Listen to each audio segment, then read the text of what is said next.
जय हिंद फ्रेंड्स। तो हाजिर हूं मैं आपके सामने। आज आप लोगों के लिए लाया हूं most repeated computer questions for UPPCL camp assistant 2022 exams का part number third.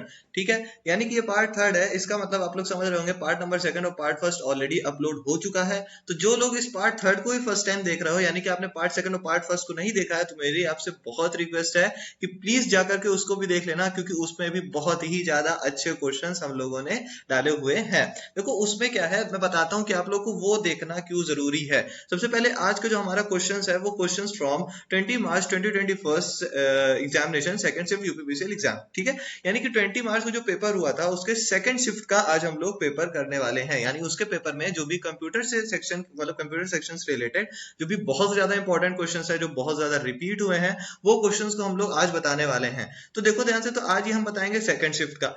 Part second और पार्ट फर्स्ट में हम लोगों ने फर्स्ट शिफ्ट को कंसीडर किया हुआ है। ठीक है, पूरे के पूरे फर्स्ट शिफ्ट में जो भी बहुत ज्यादा इंपॉर्टेंट क्वेश्चंस हैं हम लोगों ने उसको सॉल्व कर लिया था। ठीक है, तो आप लोग अगर नहीं देखे हो और आप लोग को फर्स्ट शिफ्ट के क्वेश्चंस को भी देखना है, तो प्लीज जाकर के वहां पे चेकआउट कर लो। बहुत ही अच्छे क्वेश्चंस वहां पर फर्स्ट शिफ्ट में भी आए हुए थे, जो कि बहुत ज्यादा इंपॉर्टेंट है। ऑब्वियस सी बात है भाई, हर पेपर में बहुत ज्यादा जो रिपीटेड क्वेश्चंस होते हैं वो कोई ना कोई आते हैं।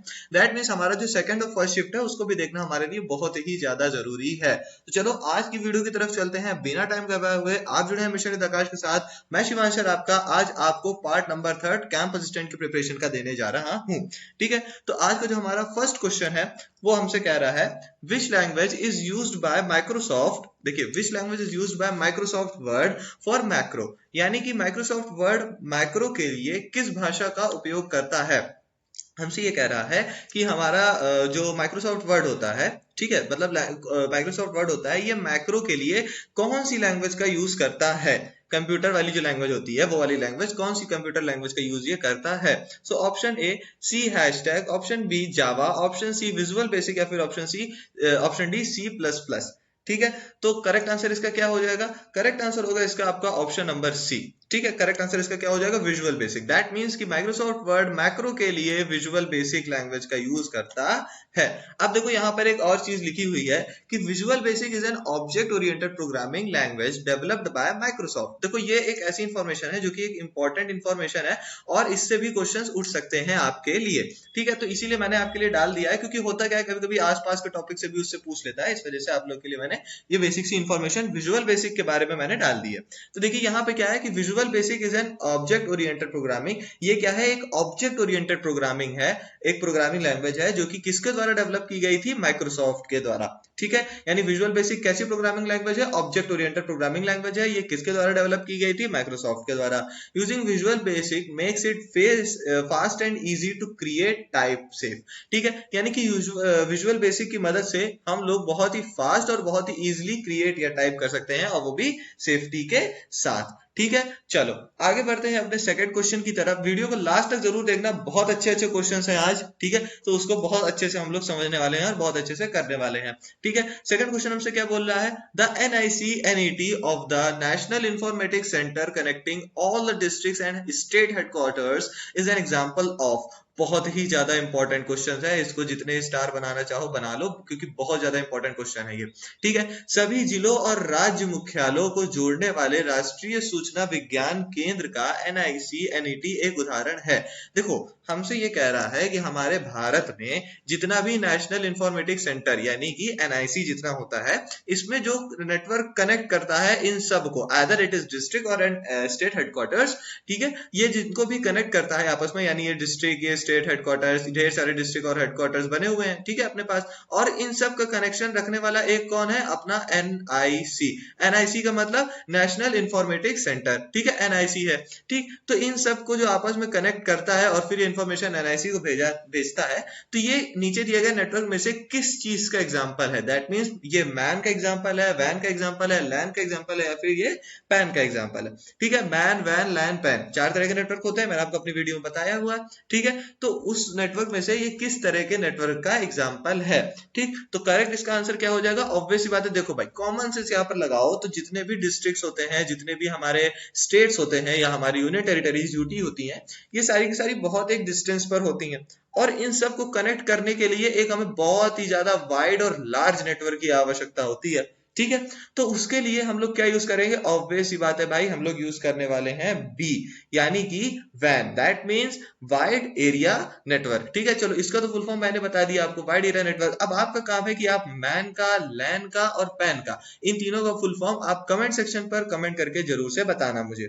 ठीक है, ठीक, चलो अब आप इससे क्या होगा, आपका रिवीजन भी हो जाएगा। देखो सबसे पहले अब एक चीज और समझते हैं, NIC NET, ये एक बार तो हम लोगों ने सुन लिया कि चलो ठीक है ये इसका नेटवर्क होता है, ये दुनियादारी। अब ये NIC और NET होता क्या है, इसके बारे में थोड़ा सा समझ लेना, क्योंकि ये भी बहुत ही ज्यादा इंपॉर्टेंट है। ठीक है, देखो क्या होता है NIC और NIT, क्या है।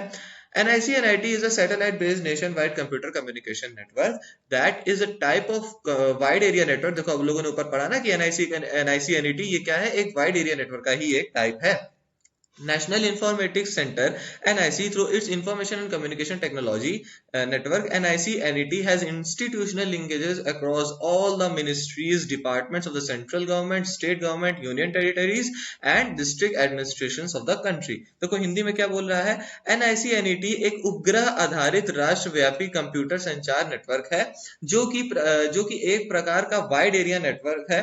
राष्ट्रीय सूचना विज्ञान केंद्र NIC अपने सूचना और संचार प्रौद्योगिकी ICT नेटवर्क निकनेट के माध्यम से देश के केंद्र सरकार, राज्य सरकार, केंद्रीय शासित प्रदेशों और जिला प्रशासन के सभी मंत्रालयों, विभागों के संस्थागत जुड़ाव रखता है। देखो यहाँ पर क्या कह रहा है, हमारा जो NIC NET होता है ये देखो कितने चीजों को आपस में कनेक्ट करता है। ये हमारी जितनी भी मिनिस्ट्रीज या डिपार्टमेंट्स होती हैं हमारे कंट्री की, जो कि सेंट्रल गवर्नमेंट की हो, स्टेट गवर्नमेंट की हो, यूटीज यू कैन से यूनियन टेरिटरीज की हो, डिस्ट्रिक्ट एडमिनिस्ट्रेशन हो, ये सबको क्या करता है, ये आपस में कनेक्ट करता है, लिंक करता है। ठीक है, और ये होता किसके थ्रू है, सबसे पहले तो NIC यानी कि हमारा नेशनल इंफॉर्मेटिक्स सेंटर्स, ये किसके साथ कंबाइन करता है, ICT that is information and communication technology which creates NIC NET, यानी नेशनल इंफॉर्मेटिक्स कहाँ गया, national informatics communication and net. ठीक है, इनकी मदद से ये क्या करते हैं, आपस में एक दूसरे को कनेक्ट करते हैं। इन सारे डिपार्टमेंट्स को आपस में कनेक्ट किया जाता है, जितने भी हमारे कंट्री के अलग अलग डिपार्टमेंट्स हैं, इन सबको कनेक्ट करने के बाद ये हमारा क्या फॉर्म करता है लास्ट में, NIC एंड NET, जिसको हम लोग एक साथ करके क्या बोलते हैं, निकनेट बोलते हैं। ठीक, चलो आगे बढ़ते हैं अपने नेक्स्ट क्वेश्चन की तरफ, यानी कि थर्ड क्वेश्चन की तरफ। विच of the following is a device that carries data packets along the network, यानी कि निम्नलिखित में से कौन सा उपकरण है जो नेटवर्क के साथ डेटा पैकेट को ले जाता है। बहुत ज्यादा इंपॉर्टेंट क्वेश्चन है, क्योंकि बहुत बेसिक क्वेश्चन है और बहुत ही आसान क्वेश्चन है। ए बस, बी रिपीटर, सी वायरवॉल या फिर डी राउटर। ठीक है, देखो हमसे ये कह रहा है कि हमारा जो कंप्यूटर का नेटवर्क होता है या कोई भी इंटरनेट नेटवर्क होता है, तो अगर हम ये हमारा डिवाइस है जिसमें नेट कनेक्ट है, ये दूसरा डिवाइस है, हमने यहाँ से कोई इन्फॉर्मेशन सेंड करी और यहाँ पे रिसीव करवानी थी, यहाँ से हमने सेंड किया और यहाँ पे हमें रिसीव करवाना था। ठीक है, हमने सेंड किया और हमें रिसीव करवाना है, तो ये जो हमारा डेटा होता है ना, ये पैकेट में डिवाइड हो जाता है। मैंने आपको ये चीज बताई हुई है। ठीक है, जब ये पैकेट में डिवाइड होता है तो हमसे क्वेश्चन ये पूछ रहा है कि ये पैकेट्स को कौन एक जगह से दूसरी जगह ले जाता है, यानी कौन उसको कैरी करता है। ठीक है, कौन ले जाता है along the network, network line पर कौन उसे ले जाता है। ऑप्शन ए बस, बी रिपीटर, सी वायरवॉल या फिर डी राउटर। तो इसका करेक्ट आंसर क्या हो जाएगा इन चारों में से, इसका करेक्ट आंसर होगा आपका ऑप्शन नंबर डी, यानी कि राउटर। राउटर क्या करता है, राउटर हमारे जो ये पैकेट्स होते हैं, डेटा इंफॉर्मेशन के जो डिफरेंट डिफरेंट पैकेट्स होते हैं, इनको अलोंग द नेटवर्क यानी नेटवर्क के पाथ पर in the form of data packets ये कन्वर्ट करता है और फिर उनको उसी सीरीज में यानी उसी सीक्वेंट में ये क्या करता है, ले जाकर के रिसीवर के पास रिसीव करवा देता है। ठीक है, चलो आगे बढ़ते हैं अपने फोर्थ क्वेश्चन की तरफ। फोर्थ क्वेश्चन हमसे क्या बोल रहा है, related to Microsoft PowerPoint, identify the right and wrong statement following statement. ठीक है, यानी कि हमको ये बोल रहा है कि माइक्रोसॉफ्ट पावर पॉइंट से संबंधित निम्नलिखित कथन में सही और गलत कथन की पहचान करें। देखो हमसे ये कह रहा है कि नीचे दिए गए ऑप्शंस में से जो माइक्रोसॉफ्ट पावर पॉइंट है उससे रिलेटेड कौन सा ऐसा स्टेटमेंट है जो कि रॉन्ग है और कौन सा ऐसा स्टेटमेंट है जो कि करेक्ट है यानी कि राइट है। ठीक है, सो ऑप्शन फर्स्ट क्या है, to start the presentation from the first slide press F5 function key, यानी कि पहली स्लाइड से प्रेजेंटेशन शुरू करने के लिए F5 फंक्शन की का उपयोग करें। ठीक है, चलो उसके बाद क्या बोल रहा है, सेकंड क्वेश्चन हमसे क्या बोल रहा है, second statement, to start the presentation from the present slide press shift plus F5 function key, यानी प्रेजेंटेशन को वर्तमान स्लाइड से शुरू करने के लिए शिफ्ट प्लस F5 फंक्शन की दबाएं।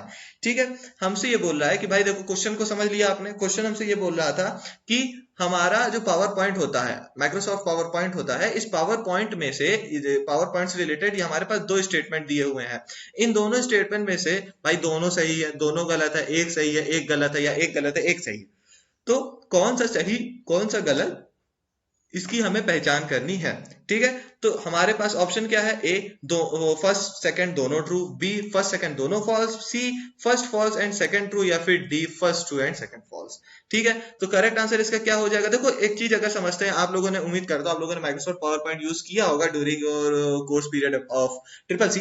ठीक है, तो वहां पर आप लोगों ने देखा होगा कि अगर हम लोग फर्स्ट स्लाइड से किसी भी प्रेजेंटेशन को स्टार्ट करनी हो तो वहां पर हम लोग कौन सी की का यूज करते हैं? F5 फंक्शन की का यूज करते हैं।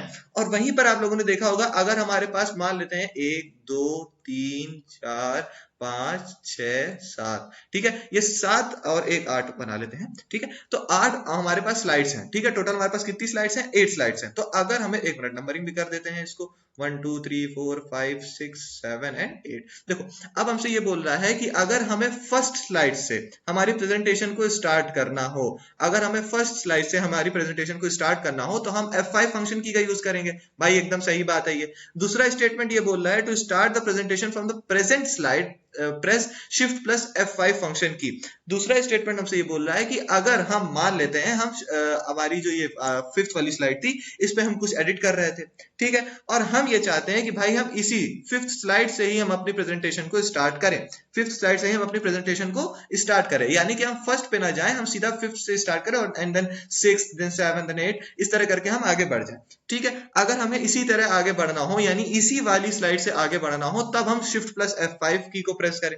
ठीक, तो कौन सा स्टेटमेंट सही है कौन सा गलत है? तो देखा जाए तो भाई ये वाला भी सही है। ठीक है, हम ये चीज जानते हैं कि अगर हमें इस वाली स्लाइड या अगर हम इस पे एडिट कर रहे हैं तो यहां से, या अगर हम इस पे एडिट कर रहे हैं तो यहां से अगर हमें स्लाइड को कंटिन्यू करना है तो हम शिफ्ट प्लस F5 की का यूज करेंगे। ठीक है, और वहीं पर अगर हमें एकदम फर्स्ट स्लाइड से स्टार्ट करना है तो हम F5 की को प्रेस करेंगे। सो कंक्लूजन ये निकला कि हमारा फर्स्ट और सेकंड स्टेटमेंट दोनों सही था, तो इसीलिए हमारा रिक्वायर्ड ऑप्शन कौन सा हो जाएगा? Option A, that is first statement is true as well as at the same time second statement is also correct. ठीक है, तो चलो आगे बढ़ते हैं अपने फिफ्थ क्वेश्चन की तरफ। फिफ्थ क्वेश्चन हमसे क्या बोल रहा है? What is the maximum numbers of column that can be inserted in a table of Microsoft word 2007। Important question है, बहुत ज्यादा इंपॉर्टेंट क्वेश्चन है। ठीक है, क्योंकि बेसिक क्वेश्चन है। माइक्रोसॉफ्ट वर्ड 2007 की तालिका में अधिकतम कितने कॉलम डाले जा सकते हैं? हमसे ये बोल रहा है कि माइक्रोसॉफ्ट वर्ड 2007 में what the maximum number of column that can be inserted, यानी कि आप माइक्रोसॉफ्ट वर्ड 2007 में आप मैक्सिमम ज्यादा से ज्यादा कितने कॉलम्स आप इंसर्ट करवा सकते हैं? तो option A 42, option B 53, option C 32 या फिर ऑप्शन डी 63। तो करेक्ट इसका आंसर क्या हो जाएगा? करेक्ट आंसर होगा इसका आपका ऑप्शन डी, यानी कि आप 63 कॉलम्स ये होते हैं। ठीक है, तो माइक्रोसॉफ्ट वर्ड 2007 में आप टोटल 63 कॉलम्स इस तरह करके आप इंसर्ट करवा सकते हैं। चलो आगे बढ़ते हैं अपने सिक्स्थ क्वेश्चन की तरफ। सिक्स्थ क्वेश्चन क्या बोल रहा है? Which command is used to rename an already open Microsoft Word file. पहले से खुली हुई माइक्रोसॉफ्ट वर्ड फाइल का नाम बदलने के लिए किस कमांड का उपयोग किया जाता है? ये भी इंपॉर्टेंट क्वेश्चन है भाई। ठीक है, so option A save as, option B replace, option C rename, option D none of the above. ठीक है, तो करेक्ट आंसर इसका क्या हो जाएगा? यानी किस कमांड का यूज करके हम माइक्रोसॉफ्ट वर्ड में कोई एक ऐसी फाइल है जो कि ऑलरेडी खुली हुई है, सामने हमारे पास ओपन है और उसको हमें रीनेम करना है, तो कौन सी कमांड का हम लोग यूज करेंगे? ठीक है, कौन सी कमांड का हम लोग यूज करने वाले हैं? वो होगा आपका option number A, that is save as. ठीक है, सेव एज कहां पर होता है? फाइल ऑप्शन पर जाते हैं, वहां पर हमको मिल जाता है सेव एज का ऑप्शन। ठीक है, चलो आगे बढ़ते हैं अपने सेवेंथ क्वेश्चन की तरफ। सेवेंथ क्वेश्चन हमसे क्या बोल रहा है? In Microsoft word 2007 under which view the menu bar is hidden यानी कि नॉट डिस्प्लेड। कह रहा है कि माइक्रोसॉफ्ट वर्ड 2007 में किस व्यू के तहत मेन्यू बार छिपा हुआ है, दिखाई नहीं गया। ठीक है, यानी हमसे ये बोल रहा है कि माइक्रोसॉफ्ट वर्ड 2007 में व्यू में किस मेनू बार के अंदर में ये छिपा होता है, यानी मेनू बार में किस ऑप्शन के अंदर में व्यू छुपा होता है। Option A draft view, option B web layout view, option C full screen reading view या फिर ऑप्शन डी आउटलाइन व्यू। तो करेक्ट आंसर क्या हो जाएगा? ऑब्वियस बात है भाई, ऑप्शन सी यानी कि फुल स्क्रीन रीडिंग व्यू। क्योंकि देखो होता क्या है, फुल स्क्रीन रीडिंग व्यू से जब हम लोग एग्जिट करेंगे तभी तो हमको मेनू बार दिखेगा। ठीक है, तो इसी व्यू के अंदर तो हमारा ये मेनू बार छुपा हुआ है। तो यही हमसे पूछ रहा था कि कौन से व्यू ऑप्शन के अंडर में हमारा मेनू बार छुपा हुआ होता है। ठीक है, तो किस ऑप्शन के अंडर में छुपा होता है? Full screen reading view. ठीक है, चलो आगे बढ़ते हैं अपने 8th क्वेश्चन की तरफ। 8th क्वेश्चन हमसे बोल रहा है what is the shortcut key used to open the Windows explorer और file explorer in the Windows operating system. देखो यहां पर एक चीज मैं आपको बताना चाहूंगा, पहले हिंदी में पढ़ लूं। ठीक है, विंडोज ऑपरेटिंग सिस्टम में विंडोज एक्सप्लोरर या फाइल एक्सप्लोरर को खोलने के लिए किस शॉर्टकट की कुंजी का उपयोग किया जाता है। ठीक है, चलो देखो एक चीज आपको मैं बता दूं, यहां पर देखो विंडोज एक्सप्लोरर, ठीक है, विंडोज एक्सप्लोरर से आप लोग समझ गए होंगे हमारे जैसे फोन में फाइल मैनेजर होता है, उसी तरह हमारे लैपटॉप्स पीसीज में क्या होता है? विंडोज एक्सप्लोरर और फाइल एक्सप्लोरर होता है। सो विंडोज एक्सप्लोरर किस वर्जन में था और फाइल एक्सप्लोरर अब किस वर्जन में आया है? ठीक है, ये चीज आपको कमेंट सेक्शन पर कमेंट करके बतानी है, क्योंकि ये भी बहुत ज्यादा इंपॉर्टेंट है कि आपके दिमाग में हो कि कौन से वर्जन में विंडोज एक्सप्लोरर था और कौन से वर्जन में ये कन्वर्ट हो गया फाइल एक्सप्लोरर में। अब उसके बाद क्वेश्चन हमसे ये बोल रहा है कि किसी भी विंडोज ऑपरेटिंग सिस्टम पर हम किस शॉर्टकट की मदद से विंडोज एक्सप्लोरर या फिर जिस वर्जन पे आप जिस वर्जन को आप यूज कर रहे हैं उस पे अगर विंडोज एक्सप्लोरर नाम से है तो विंडोज एक्सप्लोरर को हम ओपन कर सकते हैं, या फिर फाइल एक्सप्लोरर नाम से है तो फाइल एक्सप्लोरर को हम ओपन कर सकते हैं। कौन से शॉर्टकट की मदद से? ठीक है, किस शॉर्टकट की मदद से हम ये चीज ओपन कर सकते हैं? Option A Windows button plus E, option B Windows button plus F, option C Windows button plus W और फिर option C alt plus control plus F. तो इसका करेक्ट आंसर क्या हो जाएगा? इसका करेक्ट आंसर होगा आपका option A, that is Windows button plus ई।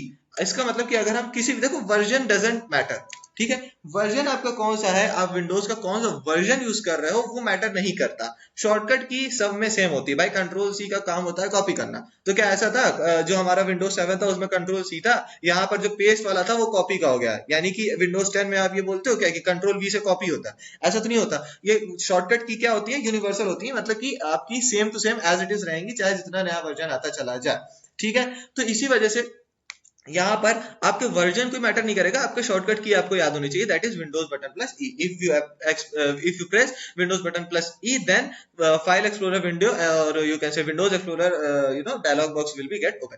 चलो आगे बढ़ते हैं अपने 9th क्वेश्चन की तरफ। 9th क्वेश्चन हमसे क्या बोल रहा है? Which of the following is considered as the gateway of the internet. बहुत ही अच्छा क्वेश्चन, बहुत ही अच्छा क्वेश्चन। निम्नलिखित में से किसे इंटरनेट का गेटवे माना जाता है?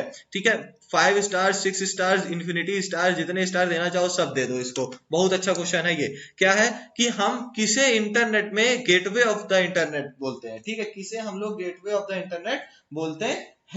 ठीक है, तो करेक्ट आंसर इसका क्या होगा? पहले ऑप्शंस तो पढ़ लिया जाए। Option A web page, option B www, option C website या फिर ऑप्शन डी ब्राउजर। तो किसे माना जाएगा? हमारा जो गेटवे ऑफ द इंटरनेट होता है इसको हम किसे मानते हैं? वेब पेज को, वेबसाइट को, www या फिर ब्राउजर को। सो ऑब्वियस सी बात है भाई, हम लोग किसको मानते हैं? ब्राउजर को मानते हैं, क्योंकि ब्राउजर जब तक खुलेगा नहीं तब तक हम लोग इंटरनेट यूज ही नहीं करेंगे। ठीक है, और ब्राउजर की मदद से ही हम लोग ब्राउजर पे ही तो वेब एड्रेस डालते हैं, दैट मींस www ब्राउजर में ही डालते हैं, वेबसाइट ब्राउजर में ही खुलती है, वेब पेज भी ब्राउजर में ही खुलता है। तो सबसे मेन क्या हो गया? पहले तो ब्राउजर हमारा ओपन होना चाहिए ना, तभी तो हम लोग दूसरी चीज ओपन कर पाएंगे। ठीक, चलो इसके बाद देखो एक नोट पॉइंट है, routers are the most common gateway. ठीक है, यहाँ पर हमको क्या बता रहा है? Routers are the most common gateway used to connect a home और enterprise network to the internet, a computer that sits between network and applications. The gateway converts information, data और other communication for one protocol from to another. ठीक है, यहाँ पर हमसे ये बोल रहा है कि देखो या तो ब्राउजर अगर आपके ऑप्शन में दिया होगा, इसलिए मैंने नोट पॉइंट में ये चीज डाली है, अगर आपके ऑप्शन में ब्राउजर है देन आप वहां पर ब्राउजर पर ही टिक करोगे, अगर वहां पर राउटर्स है तो राउटर्स पर टिक करना, अगर दोनों है तो आप राउटर्स पर ही टिक करोगे। ध्यान से समझ लीजिएगा इस चीज को, कभी कभी क्वेश्चन आपको कंफ्यूज करने के लिए देता है। ठीक है, आप ब्राउजर को यूज करोगे, अगर ऑप्शन में राउटर नहीं है तब आप ब्राउजर पर टिक करोगे, राउटर है ब्राउजर भी है तब आप राउटर पर ही करोगे। ठीक, राउटर्स को ही हम लोग मोस्ट कॉमनली गेटवे मानते हैं, इसलिए मैंने नोट पॉइंट में ये चीज डाली है कि राउटर्स को ही हम लोग मोस्ट कॉमन गेटवे मानते हैं। ये क्या करता है? हमारे होम को और एक एंटरप्राइज को आपस में इंटरनेट के थ्रू कनेक्ट कर देता है। ठीक है, ये क्या करता है? देखो इसके बाद इसको हिंदी में पढ़ लेते हैं। एक कंप्यूटर जो विभिन्न नेटवर्क के एप्लीकेशन के बीच बैठता है, देखो एक ऐसा कंप्यूटर जो कि अलग अलग वेबसाइट्स या अलग अलग नेटवर्क के बीच में बैठता है, यानी कि उनके साथ काम करता है। गेटवे सूचना, डाटा और अन्य संचार का एक प्रोटोकॉल या प्रारूप या दूसरे में परिवर्तित करता है। देखो हमारा जो अलग अलग गेटवे होते हैं वो क्या करते हैं, वो कम्युनिकेशंस को, हमारे एक प्रोटोकॉल होता है, हर जगह का अलग अलग प्रोटोकॉल होता है। अब प्रोटोकॉल क्या होता है, ग्रुप ऑफ रूल्स को प्रोटोकॉल बोलते हैं। इन अ नटशेल आप ये समझ सकते हो, ठीक है। तो प्रोटोकॉल के थ्रू हमारे जो राउटर्स होते हैं, राउटर्स क्या करते हैं, अलग अलग प्रोटोकॉल में हमारा जो नेटवर्क का डाटा है या कोई भी इंफॉर्मेशन है, इसको ये क्या करते हैं, कन्वर्ट कर देते हैं अकॉर्डिंग टू देयर प्रोटोकॉल, ठीक है। चलो आगे बढ़ते हैं अपने 10th क्वेश्चन की तरफ। 10th क्वेश्चन हमसे बोल रहा है which of the following is not the version of Windows. बहुत ही अच्छा क्वेश्चन भाई, इस वाले में सारे अच्छे क्वेश्चन ही डाल दिए गए क्या। निम्न में से कौन विंडोज 2007 का संस्करण नहीं है। देखो सबसे पहले तो मैंने आप लोगों से बोला है, ये नॉट वाले शब्द जितने होते हैं ना, नहीं, नॉट या कौन सा नहीं होगा, कौन सा गलत है, ये सारी चीजें, ये जो निगेटिव वर्ड्स होते हैं जितने, इनको बहुत अच्छे से पढ़ना, क्वेश्चन बहुत आराम से पढ़ना, ठीक है। तो कौन सा नहीं है, नीचे दिए गए ऑप्शन में से विंडोज का वर्जन 2007 के अंडर में कौन सा नहीं आता। Option A professional, option B learner, option C ultimate या फिर ऑप्शन डी एंटरप्राइज। कौन से चारों ऑप्शन में से, कौन से चारों वर्जन में से कौन सा एक ऐसा वर्जन है जो कि विंडोज 2007 के अंडर में नहीं कंसीडर किया जाता, नहीं आता। तो इसका करेक्ट आंसर क्या हो जाएगा, करेक्ट आंसर होगा option B, that is learner. Learner आपका विंडोज 2007 वर्जन जो था उसके अंडर में नहीं आता है, ठीक है। चलो आगे बढ़ते हैं अपने 11th क्वेश्चन में। 11th क्वेश्चन हमसे क्या बोल रहा है, which of the following is not a validate tool और component in the Microsoft PowerPoint 2016। यानी कि निम्नलिखित में से कौन सा माइक्रोसॉफ्ट पावर पॉइंट 2016 में एक मान्य उपकरण या घटक नहीं है। देखो जैसे कि मैंने बोला था, नॉट वाले शब्द को बहुत अच्छे से पढ़ना, ठीक है। तो यहाँ पर तुमसे नहीं के लिए बोल रहा है, ठीक है। यहाँ पर तुमसे किसके लिए बोल रहा है, नहीं के लिए, पहले ही बोल दिया, ठीक। कौन सा वर्ड नहीं है, ठीक है, ध्यान से समझ लेना इस चीज को। कौन सा ऐसा कंपोनेंट या validate tool Microsoft PowerPoint 2016 का नहीं है, ठीक। तो option A photo album, option B charge, option C format painter या फिर ऑप्शन डी मेल मर्ज, ठीक है। तो करेक्ट आंसर इसका क्या होगा, कौन सा ऑप्शन नहीं है, ठीक है। करेक्ट आंसर इसका हो जाएगा आपका option D, that is mail merge. Mail merge आपको एक वैलिडेट टूल यानी कि आपको एक component as a Microsoft PowerPoint 2016 में नहीं दिया जाता है, ठीक है। चलो आगे बढ़ते हैं अपने 12th क्वेश्चन की तरफ। 12th क्वेश्चन क्या बोल रहा है भाई साहब, जनरेशन का क्वेश्चन है, ये बहुत इंपॉर्टेंट क्वेश्चन है। History of computer, history of computer, ठीक है। हिस्ट्री ऑफ कंप्यूटर की मेरी वीडियो अपलोड है इसी चैनल पर, चले जाना, प्लेलिस्ट में ढूंढ लेना, बहुत अच्छी वीडियो है। उसमें सारी की सारी इंफॉर्मेशन आपको मिल जाएगी जनरेशंस ऑफ कंप्यूटर और जो भी हिस्ट्री थी, जिस कौन सी जनरेशन में कौन सा कंपोनेंट यूज हुआ था। तो जो लोग उस वीडियो को देखे होंगे उनके लिए तो ये बहुत ही सिंपल होगा, जो लोग नहीं देखे हो प्लीज अगर उसको चेकआउट कर लेना, ठीक। फिलहाल इस क्वेश्चन पे पढ़ते हैं। Which one of the following is used in the computers of the second generation. यानी निम्न में से किसका उपयोग दूसरी पीढ़ी के कंप्यूटरों में किया जाता है। देखो हमसे पूछ रहा है कि जो हमारी सेकंड जनरेशन थी, जो हमारी सेकंड जनरेशन थी, उस जनरेशन में कौन से नीचे दिए गए ऑप्शंस का, मतलब कौन से नीचे दिए गए ऑप्शंस में से जो हमारे पार्ट्स हैं, ठीक है, कौन सा ऑप्शन यूज हुआ था सेकंड जनरेशन के कंप्यूटर्स में, ठीक है। Option A transistors, option be integrated circuit, इसको शॉर्ट फॉर्म में आईसीबी बोलते हैं, ऑप्शन सी वैक्यूम ट्यूब या फिर ऑप्शन डी माइक्रो प्रोसेसर, ठीक है। तो करेक्ट आंसर इसका क्या हो जाएगा, करेक्ट आंसर होगा आपका ऑप्शन ए ट्रांजिस्टर्स। अब देखो एक चीज आपको मैं और बता दूं, ट्रांजिस्टर्स का यूज इसलिए हुआ था क्योंकि हमारा जो फर्स्ट जनरेशन का कंप्यूटर्स थे, हमारे जो फर्स्ट जनरेशन के कंप्यूटर्स थे वो साइज में बहुत ज्यादा बड़े थे, साइज में बहुत ज्यादा बड़े थे। इस वजह से इस साइज को थोड़ा सा घटाने के लिए हम लोगों ने क्या यूज किया था, ट्रांजिस्टर्स का यूज किया था। और साइज के साथ ही साथ देखो साइज बहुत ज्यादा छोटी अफेक्ट कब हुई थी, जब आईसी आई थी, ठीक है। आईसी यानी इंटीग्रेटेड सर्किट, ठीक है। और साइज के साथ साथ हम लोग फर्स्ट जनरेशन के जो हमारे कंप्यूटर थे ये हीट बहुत ज्यादा करते थे, तो हीटिंग को भी हम लोग कम करने के लिए हम लोगों ने किसका यूज किया था, ट्रांजिस्टर्स का यूज किया था। अब देखो हीट मेजर कब कम हुई थी, हमारे वैक्यूम ट्यूब के जमाने में, ठीक है। जब वैक्यूम ट्यूब यूज होने लगी थी तब बहुत ज्यादा हीट कम हुई थी, बहुत ज्यादा जो हीट कंप्यूटर्स रिलीज करते थे वो कम हो गई थी, ठीक है। चलो आज के 13 क्वेश्चन यानी आज के लास्ट क्वेश्चन की तरफ हम लोग चलते हैं। वो क्या बोल रहा है, each worksheet in a Microsoft Excel consist of grid form rows and columns. What is each accessible element of this grid called? यानी माइक्रोसॉफ्ट एक्सेल फाइल में प्रत्येक कार्य पत्र में पंक्ति या पंक्तियों और एक स्तंभ की ग्रिड से ग्रिड होते हैं।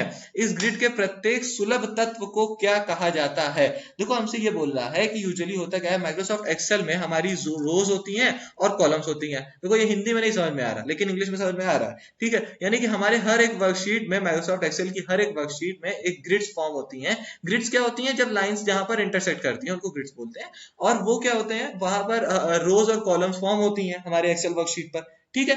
और उसके बाद what is each accessible element of this grid cord. अब हमसे ये बोल रहा है कि ये जो हमारे ग्रिड्स बने जाते हैं, अलग अलग जो हमारे ग्रिड्स बन जाते हैं अलग अलग इंटरसेक्शन पर, तो वहां पर जो हमारे accessible element of this grid, यानी जहां पर हम कुछ कर सके इस ग्रिड के पार्ट में, ठीक है, उसको हम लोग क्या बोलते हैं? Option A cell, option B object, option C template, या फिर ऑप्शन डी चार्ज। देखो ये क्वेश्चन मेरे को लग रहा है कि आप लोग बहुत लोग इसको पहले ही कर लिए होंगे। इसका करेक्ट आंसर होगा सेल। सेल क्या होता है? जहां पर हम इस वर्कशीट पर हम लोग कुछ भी काम कर सके, इसको हम लोग बोलते हैं सेल, ठीक है। चलो आज के वीडियो में इतना ही, मिलते हैं नेक्स्ट वीडियो में। वीडियो को लास्ट तक देखने के लिए शुक्रिया। जय हिंद।